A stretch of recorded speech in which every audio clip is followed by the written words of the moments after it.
Hello everyone, this is Adarsh here from Bepractical Tech Solutions, and I would like to welcome you all for our Bepractical's Tech Talk. Sir, how did you get started with Python for data science? Adarsh, for this, I have a story to tell you. So, as I told you previously, I was working in Honeywell as a senior research scientist. So, what happened there is like if you want to develop a software or if you want to work on a problem statement, so the preferred tool was MATLAB. So now when I say Honeywell, you need to understand that it's a Fortune 50 company. Yeah. And as far as money is concerned, it should not matter to them. Now imagine this situation. What happened at Honeywell is the licensing requirement for MATLAB, it was so huge, so they started to get a pinch on their purse.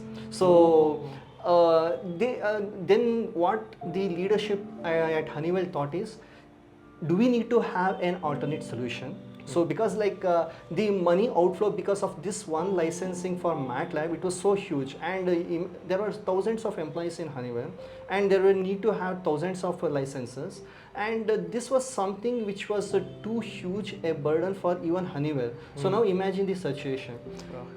This is the situation that is faced by a Fortune 50 company, not some startup or a new company.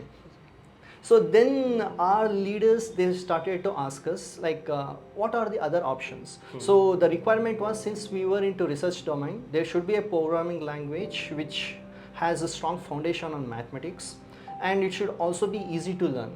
And when you are in industry, there is something called productivity. So people can't give you time like 1 month or 2 months to get that productivity up and running. So they need to have it as quickly as possible.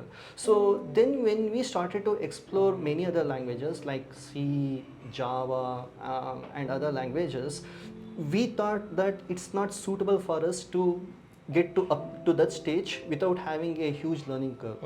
So when we looked, so then when we looked around, Python was one language that when we considered, so it was like a what we call an enlightenment kind of moment. Yes. So then we started to understand, okay, we have a very good solution here, which is an open source, which is totally freely available, and it has a legacy of 25 years, and it is built on so many libraries. And when you have so many things that is given for you for free, then what is the need for you to spend so much money for MATLAB license? So that is where the leadership thought, okay, so now this is the right time to change from MATLAB to Python. So that is where my journey with Python started. And when you ask Python for data science, so we had few research projects where we had to do the analysis of the data that used to get generated. So Honeywell is the #1 leader in thermostat. So what happens is like there is a huge amount of data that gets generated because of this thermostat. And Honeywell leadership, they wanted to understand and make out something out of this data. So this is where we started to apply the Python for data, and my data science journey started from there. So finally, you started your journey at Honeywell itself. Yes, Python for data by, science. by overcoming that mad plot. Yeah. So MATLAB was something, it was a blessing in disguise. So I started to love Python from there, and that love story is still going on. Yeah. So leaving Python aside, any other languages are supportive for this data science? Yes. There is one programming language which is very much supportive for data science, that is R programming language. Yeah, there is a statistical language. Yeah. But the problem is the R programming language, it is mainly used by the academia people.